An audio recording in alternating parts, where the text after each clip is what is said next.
I became a school counselor and I didn't have a phone, I didn't have a computer, I didn't have anything to do my job. And I could have very well said, oh well, can't do my job, can't call parents, and I just ran around using other people's phones. But I remember I was still in my master's program and we took a field trip to another part of town, which is more affluent, and they had a rock climbing wall. I said, well, how do they have a rock? Again, I was so green back then.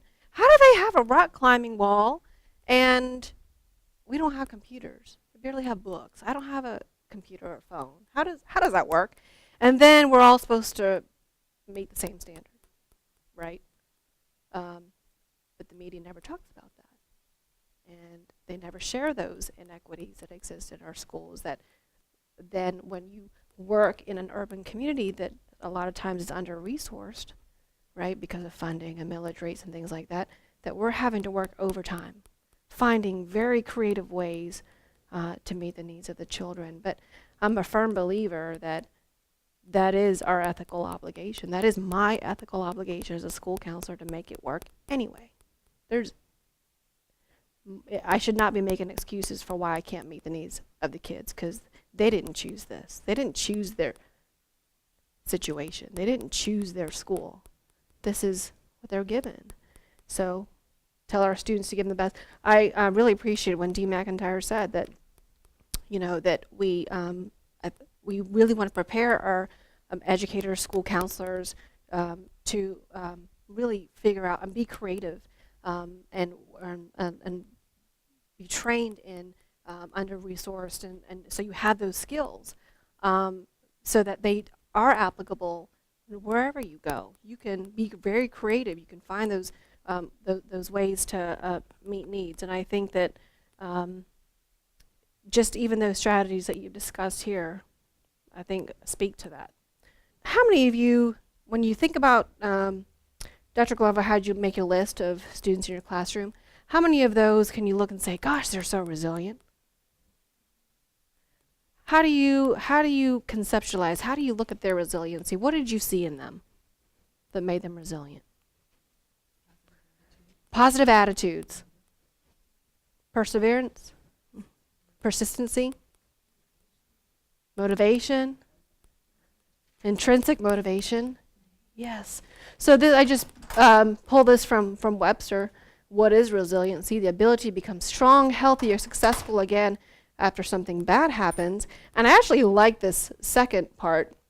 The ability of something to return to its original shape after it's been pulled, stretched, pressed, bent, etc. Could be one of your days, right? Could be one of your days. And then you drive back to work the next morning and you start again. Yeah. So we're going to do a little activity. So bear with me. We're going to come on to this hallway and we're going to line up against the wall. So I'm either going to instruct you to take a step forward or a step back, okay, if this applies to you. And you can certainly pass. So if you don't want to answer that question for yourself, you don't have to. You can just simply stay where you are. Okay. Okay. If you have positive attitudes and values, take a step forward. If you have conflict resolution skills, take a step forward. If you have low self-esteem, take a step back. If you have low literacy, take a step back. If you have steady employment, take a step forward. If you are homeless or have experienced homelessness, take a step back. If any of your family members, guardians, have experienced unemployment, take a step back. If you have strong social supports, take a step forward. If you have a physical disability, take a step back. If you lack positive role models, take a step back. If in the neighborhood that you live now has crime, take a step back. If any of your parents or guardians are in conflict with the law, take a step back. If you engaged in your community, take a step forward. If you have stable housing, take a step forward. Some of you are already there. If you have problem-solving skills, take a step forward.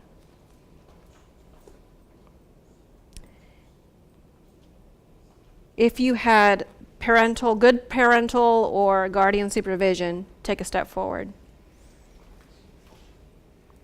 Okay. Now I want you just sort of stand where you are and take a minute to think about all the assets that you have that got you to where you are. And for those of you who are still a couple of steps away, think about the things that got in the way of you reaching your goal. How many of you have learned and talked about risk and protective factors? Well, we conceptualize in terms of resiliency. We know what resiliency is, but what makes someone resilient?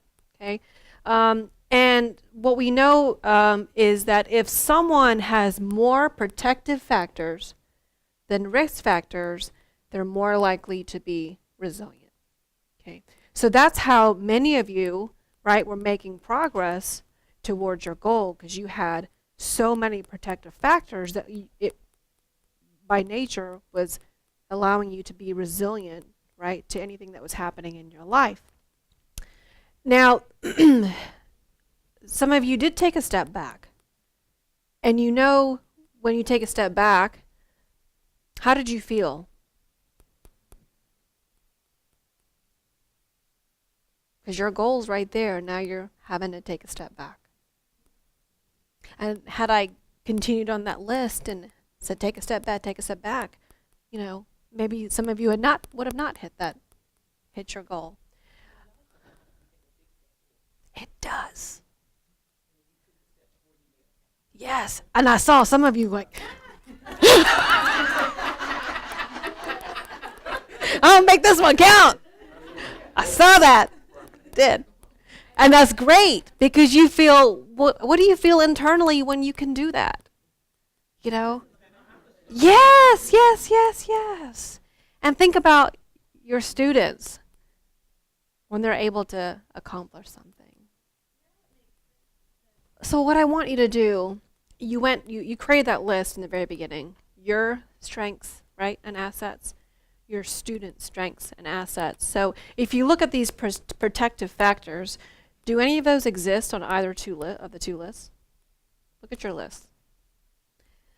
What I encourage you to do as you're looking at these risk and protective factors, you might be able to, as you look at that risk factor list, think of some of your students who have experienced that or are living that.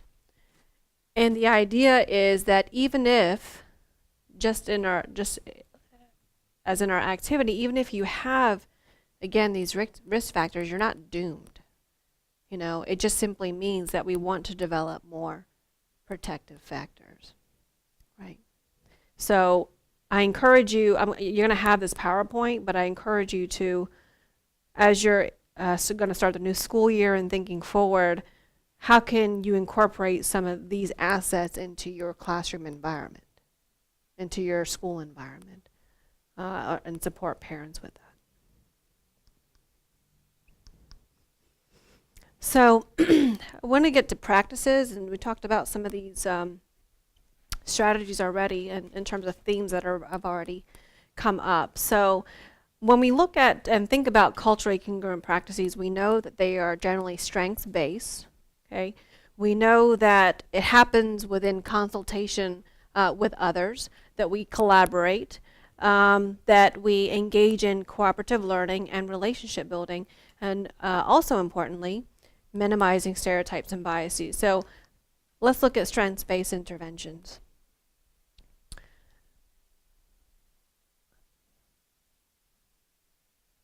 Strengths characteristics fall under one of these categories and can fall under multiple categories. But when we think about, let's say, a cultural strength, who could name one cultural strength? language, okay? How can we take language and make it contextually based? How can we say, okay, language is a strength, and in this context, we can find a strength with it?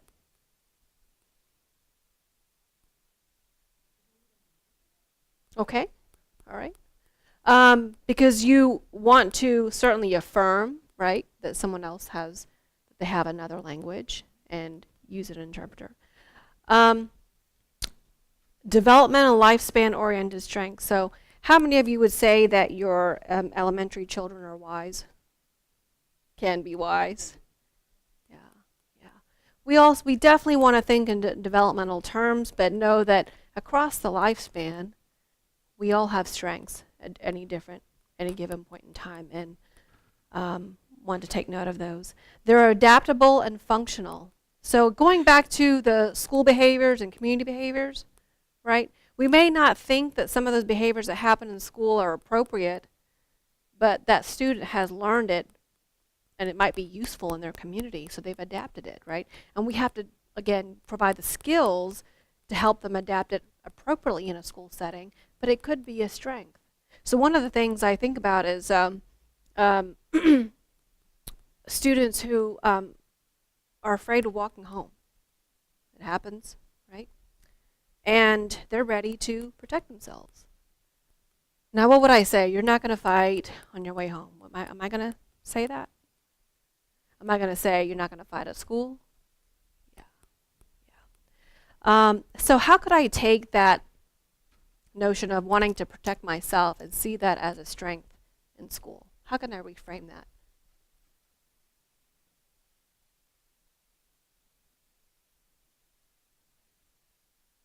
If I have it in myself that I'm going to protect myself, what characteristics do I have? What do I possess? Protectiveness? Assertiveness? Courage? Right? We can find those assets, right, and use them in that child's learning. That when they want to give up on something because they're frustrated and they don't get it, well, you have these other characteristics that are useful. Let's bring them in. Strengths-based interventions, and that's what makes these, I think, across cultures useful, is because if they take place in enabling environments, just like the example that I gave you, you enable those positive characteristics to take place in the classroom. We foster that strength. They transcend, cultures, and there are polarities. Again, sort of my desire to protect myself, through, let's say, if I physically, versus being in the classroom and adapting those characteristics in more positive ways. These are other categories of strengths, emotional, character, and what you want to do is start thinking about your students in these categories. So this is really important. How many of you, because I know I have had students where you're like, oh, I'm just really trying hard to find something that's positive because you've really gotten under my skin, or you're really trying my patience. Have any of you had those students? I thought I was the only one. I thought I was the only one. But if I take the time to think about what strengths this child may possess, I can tune into that. I can find that diamond in the rough, right? That child has and incorporate it. I've seen many children, Robin, you gave that example about students who are taking care of their siblings. Gosh, they're already nurturing at such a young age. I would see that as a strength, right? We can look at all the other things that this child is missing, but they certainly have developed assets and characteristics of strengths based on being in that role. And so how do we foster that and say, gosh, this person's so nurturing. How can this be used in a classroom? So these are some of the skills. Deborah, you talked about it takes a community. It takes a community to get to the goal. We certainly didn't get here by ourselves. And so I left the middle blank So if you think about your school building and all the people involved in educating, you could put any one of those, including the student, in the expert role, can't we? Can any of you think of an example of when your student was the expert in finding their own solution? Again, you can think developmentally.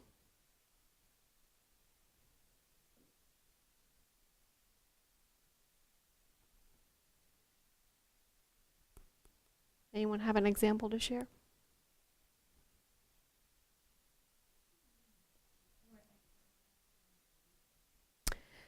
So it is a very focus on a counseling perspective that we empower individuals of all ages, again, thinking developmentally appropriate, but we all are the experts of our own lives. I know what I like. I know what I value. I know what I want, right?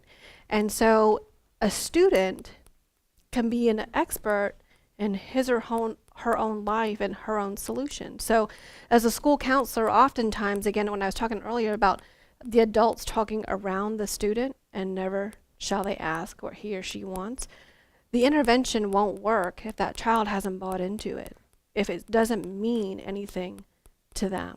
And once that light bulb clicks, it makes our jobs a lot easier because we can't ever force change. You know, if I'm newly married and, you know, I'm clean and neat and organized and my husband not so much. And so I can plant the seeds, but I can say, honey, will you pick up your socks? You know, he's not going to do it until he wants to do it. And I can nag and nag and nag, but it won't change. So who is it really bothering? It's me. He's like, I got my socks on. I don't care.